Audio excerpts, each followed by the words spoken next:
karma, karma, karma. Thouest shall reapeth what thouest hath soweth. You will reap what you have sown. Because what you have sown is what you planted. And what you planted can produce snakes and thorns. And you will be incorporated with that.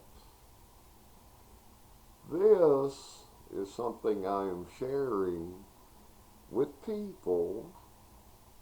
It is spiritual reality from Almighty God in Jesus Christ. I was inspired to make this video. And the reason I was inspired to make it is I remember scripture of your words are very powerful. And for other people, even if they don't believe you or they turn from your words of righteousness, it shall be heard. And these words have power.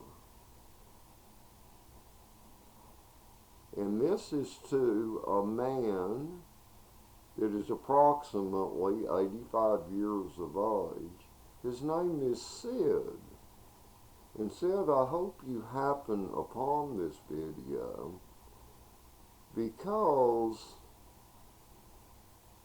what you need to know, I am not angry at you, but I have lost any possible respect I could have for any human. I see you as a grave walker. I see you as a person that walked over another person's grave and stole money from that person's children that died recently. This is the way I see you, and that is the lowest scoundrel of a human that can exist. Sid, you are the lowest of the lowest in your commitments and your actions for what you have done. And I know what you have done, Sid. I have discernment. Jesus Christ has given me wisdom, and I have discernment, and my words will have an impact. It will strengthen the impact of what is to come to you. Because it's the only, what you have given yourself to, Sid. And I want others to hear this. What I'm going to tell you about a reality here. My mother died, became deceased on November 11th last year, which is 2 months and 1 week ago, approximately, about that. It's very recent. Okay. Okay, I called just to talk, check in on my mother. She lived 300 miles from me. I live in Houston. She lived in Fort Worth in a trailer park. She had a small trailer, and that trailer's still there. Sid answered the phone, and he's like, "Oh, I didn't have your phone number. Your mother had it somewhere, but I don't know where it was. I've been trying to call you." And he talked to me and said, your mother died on November 11th. I'm like, okay. He talked about how he had taken her to the hospital because she had fever, a high temperature. And they strapped her down, and she was struggling to get loose, and they put an oxygen mask on her face, and then she died. Okay. All right. All right. Okay. This is a spiritual video because as I am telling you people about this and hoping Sid hears what I'm saying. I'm connected spiritually. Okay. We talked for a while, and he said, yes, your mother made out a will. And he sent me a copy of that will and the death certificate. And it had in that will, it mentioned that he could have that trailer mobile home and a SUV, a 2014 year model Dodge Journey SUV, okay? Mentioned that. And there was a savings account. It had that listed in that will. And it's like, to my son, my name was mentioned. I leave of this account 20% of what is in this savings account at this bank. Okay. And I'll leave Sid 80% of what is in this account. Okay. All right, there was approximately $82,000 in that savings account. Okay. And what it is, that was money she had received in the year 2014 from Social Security Administration for the back Social Security benefits of my biological father. Okay. Which has been deceased now for about 18 years. Okay. And I have one living sister that is 3 years older than I am, that is age 70 presently, and I'm age 67. Okay. And it seems like this Sid's intentions were good at first, because he did send me a copy of that will and that death certificate. Okay.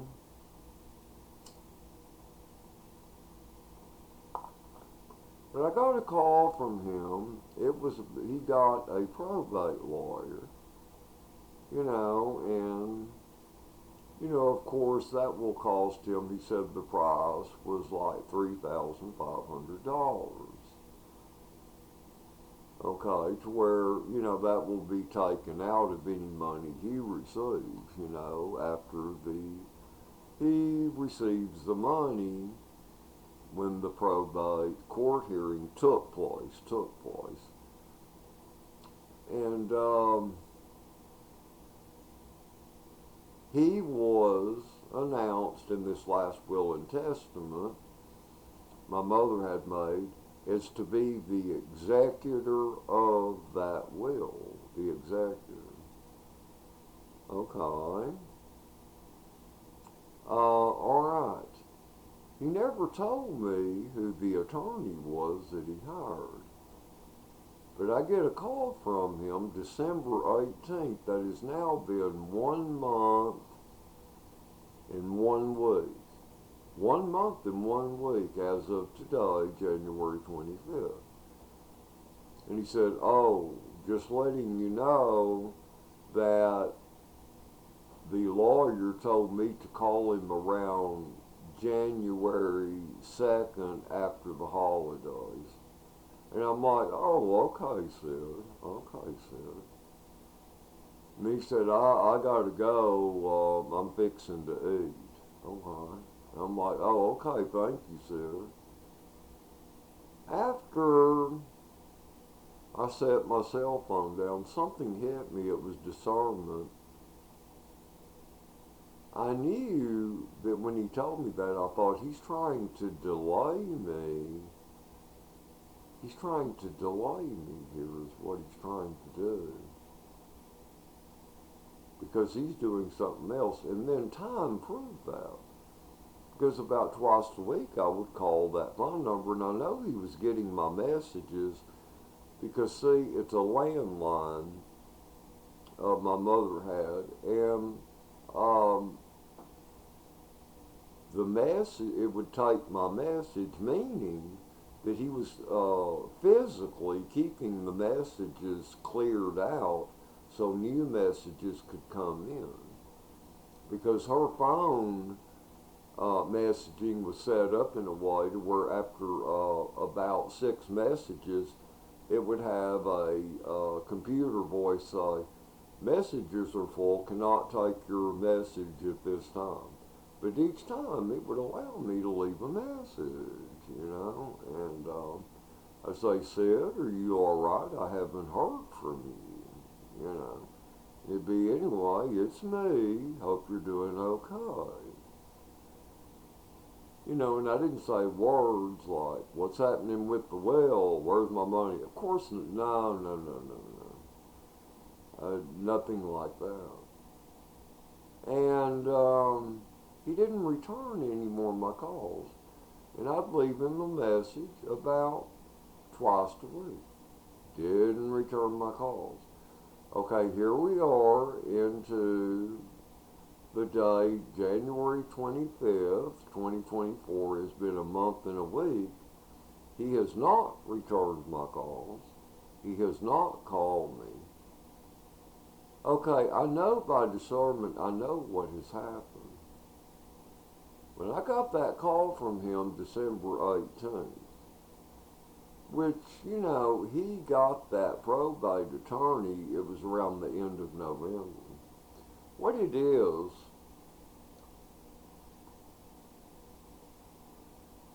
him being the executor, the court allowed him, but you know, it would have been ordered in court. This other beneficiary, this woman's son, he must be given 20% of this $82,000, which would have been $16,000. Okay. Well, here's what happened.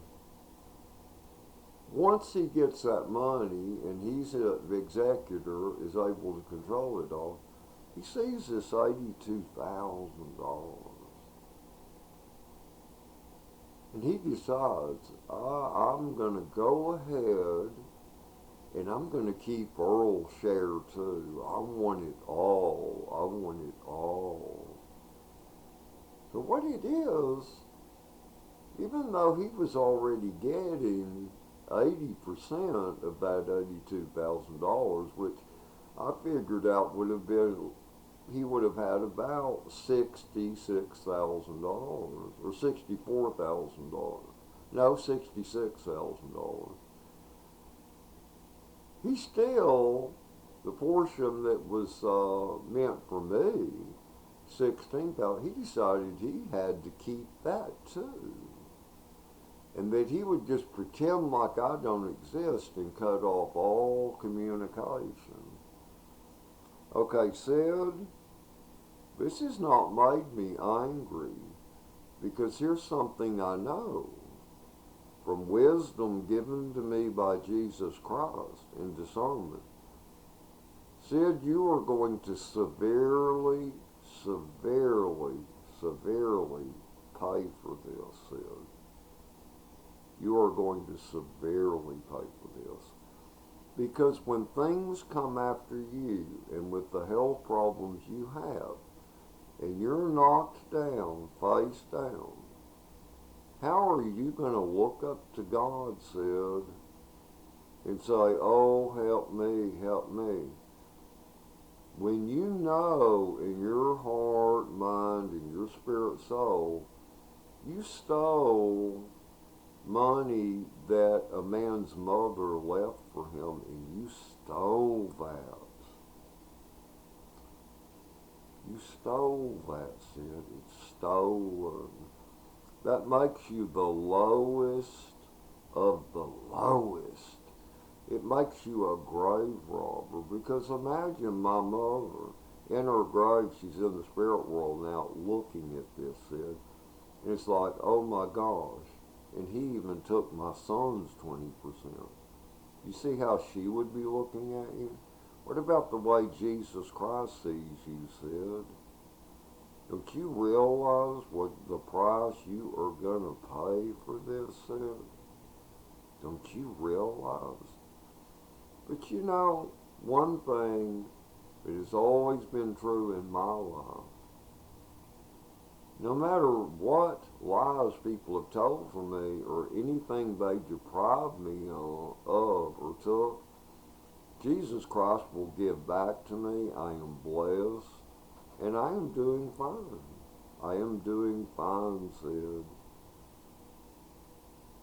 But that extra $16,000, and you decide to go ahead and take that too, you will pay severely. That is theft, Sid. That is theft. It's theft. You walked over a person's grave and stole from that deceased person's son. That is the lowest of the lowest that would do that. Now, this is to everyone again, but I'm shifting away from talking to Sid right now. This is to everyone. Look at this for the reality that it is, and whenever this man's health will fail, bad things will happen to him. How is he going to look up to God and, oh, help me? How? How? You stole from a mother's son? You did this thing, Sid? Now, Sid, to you people, he receives SSI benefits. $850 a month. He's about 85. And of course, if you have a sum of money like that, they will stop your benefits payments. That's Social Security law pertaining to SSI, Supplemental Security Income. Okay, so he will lose his SSI benefits. Okay, and he had no personal savings or assets of his own. This individual, that 82,000, is going to whittle down. It's going to whittle down. It's going to whittle down. It's going to whittle down. It's going to whittle down. And when he loses the SSI, he will also lose his Medicaid, which means any medical insurance would have cost a man his age over $500 a month, because he can't have Medicare because he can't receive full Social Security benefits. See, this is how this will pay. He is as a fool. I am not calling him a fool, but I'm saying he is as a fool. He cannot see what is ahead of him. And he did this for the sake. He could have legally done this. And he could have bought cashier's checks with that money, you know, to keep from losing his SSI benefits. But see, he had to even steal $16,000 that I was supposed to receive. You see, people? Sid, I hope you come across this video. You're going to pay.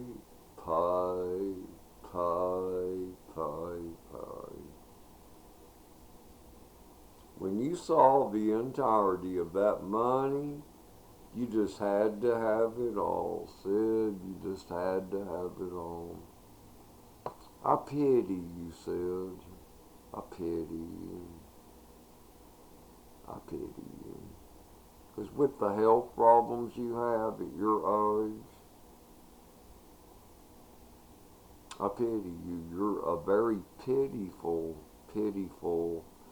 existence. I can only see, I don't say this out of anger. I say it out of reality. You are a grave robber. You walked over a person's grave. You stole from their son. Oh, gosh.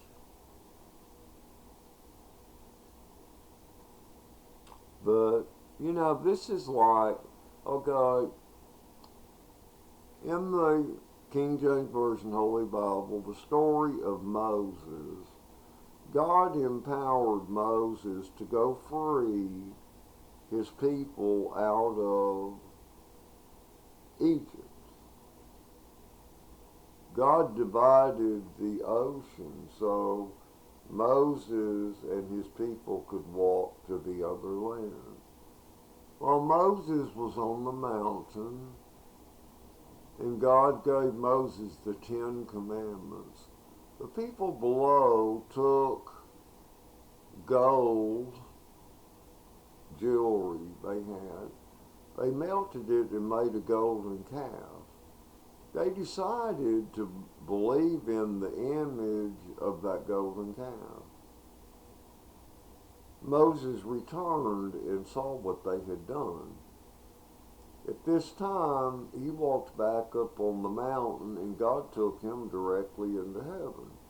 But then, those people that believed in that golden calf, he left them to wander in the wilderness. He left them to wander in the wilderness. You see? You see? Said you're wandering in the wilderness right now. In Satan's, the places of Satan. You are wandering in the wilderness. I know what you did. Almighty God knows what you have done. And Jesus Christ knows what you have done. Go ahead, Sid. Buy you another new pickup truck. Feel like you are a king, but you shall pay severely pay for this, Sid. I feel sorry for you. Anyway, I love all the good people and God's nature and God's beautiful animals. Thank you, Jesus Christ, for allowing me to share these words, these powerful words. Thank you, Jesus Christ, our Savior. Thank you, Jesus Christ, our Savior.